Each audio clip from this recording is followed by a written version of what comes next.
Bharatiya Janata Party is trying hard to penetrate into South India. As of now, Karnataka is the only state which is in which BJP is in power. Well, it has certain hopes in Telangana. Its vote percentage has increased. It has registered certain significant wins in the recent elections, whether it is the by-elections to the Dubak or Huzurabad constituencies, or whether it is Greater Hyderabad Municipal Corporation elections.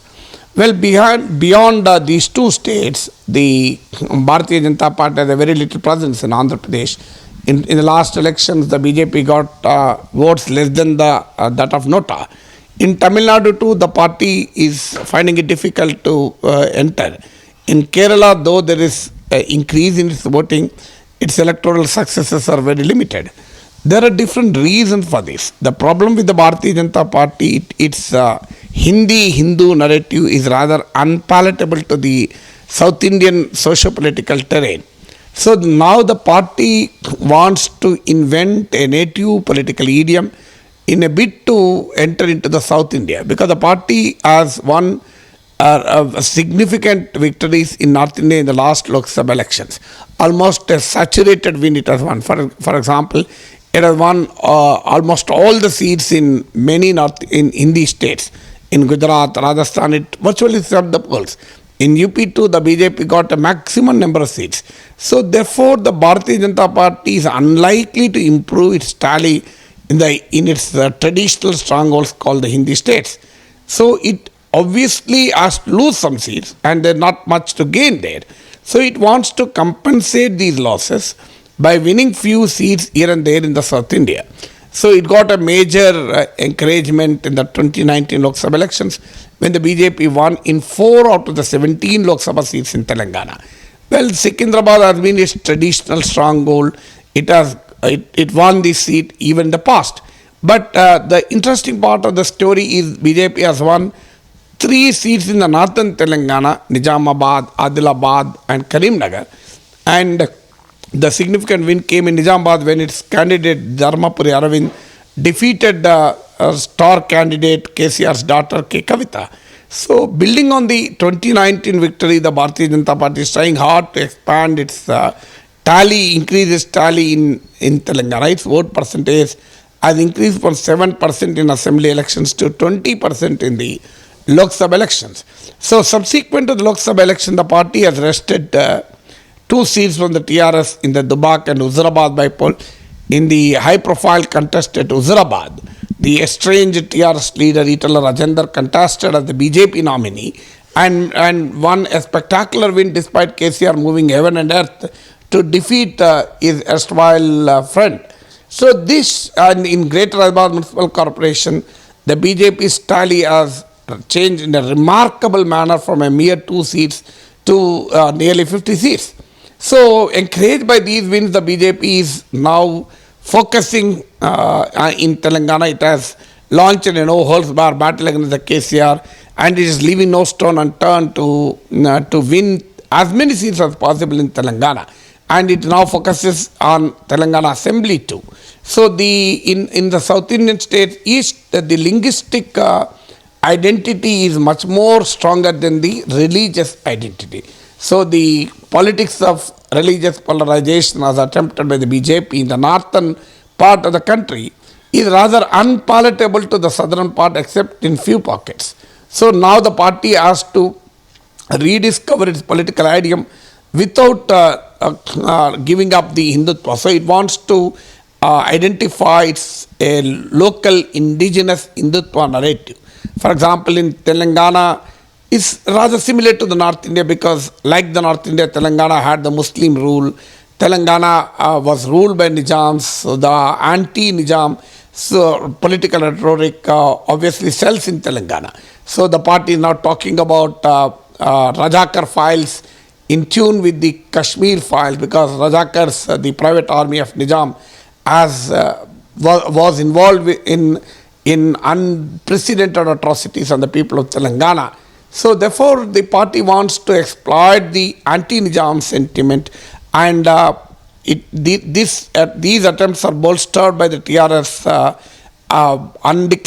TRS alliance with the MIM. So KCR has no hesitation to claim that the Majlis party is its ally.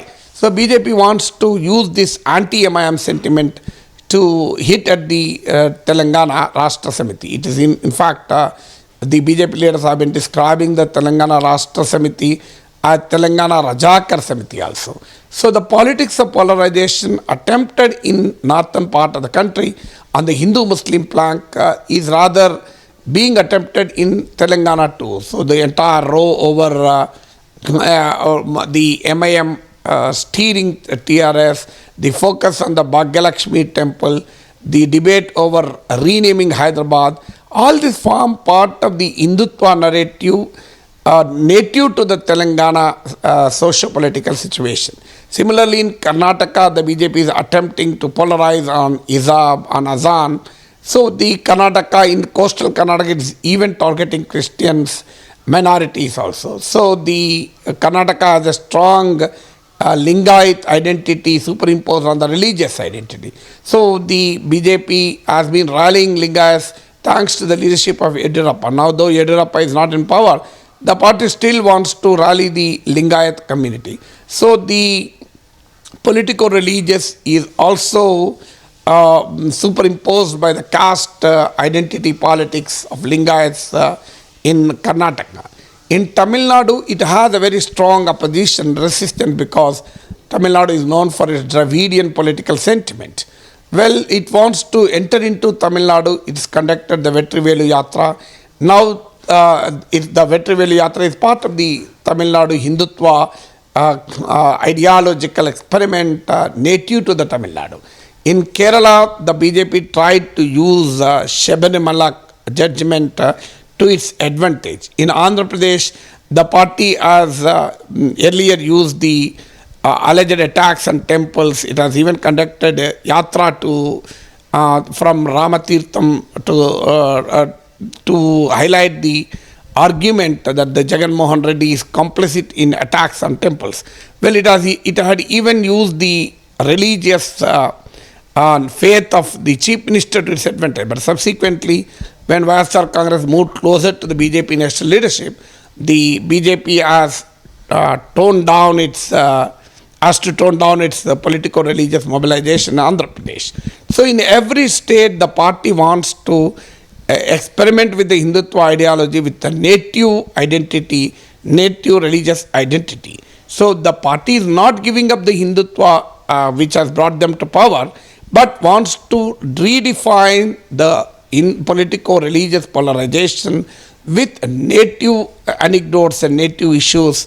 That is the strategy of the Bharatiya Janata Party. BJP wants to, besides the issue of Hindutva, BJP wants to contain TRS and other regional parties by pitting against nationalism, by pitting nationalism against the regionalism.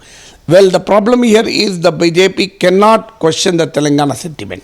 So while owning the Telangana sentiment, it wants to attack TRS through its nationalistic narrative, nationalist rhetoric. And the other weapon the BJP is using is the family rule by the regional parties, because the regional parties are identified with the families, whether it is Karunanidhi family in Tamil Nadu or Devagowda family in Karnataka, Jagan Mohan Reddy and Chandrababu Naidu family in Andhra Pradesh, or KCR family in Telangana. So the two-pronged strategy of BJP is to attack regionalism with nationalism, and secondly to create a wedge in the ruling regional parties by countering the family grip over the regional party. It has successfully done in Maharashtra recently by dividing a Shiva Sena. Well, that's the reason why the BJP in the recent past has been using the word, well, there are Eknath Shindes in TRS. The party wants to encourage an internal rebellion within the TRS against the KCR family rule. Well, will it succeed or not is a $1 million question, but it has attempted a rebellion against the formidable leadership of Thakre's within Shiva Sena. So therefore it wants to experiment a similar revolt within the TRS. Whether then the question of whether it succeeds Well, we cannot exactly speculate. There is no basis to give a valid speculation for that. But BJP is trying hard to weaken the regional parties by encouraging internal dissensions, by resorting to Operation Akars, by using all the tricks of the trade to weaken the Telangana Rashtra Samiti. Well, besides the TRS being a regional ruling party for the last 2 terms, so obviously there is an element of discontent prevailing in certain sections. So the party wants to channelize the discontent in its favor by discounting the Congress. Well, Congress still has strong organizational presence, but the party is plagued by internal rivalry. The PCC President Revanth Reddy has enthused the party cadre, but the senior leaders are opposing him.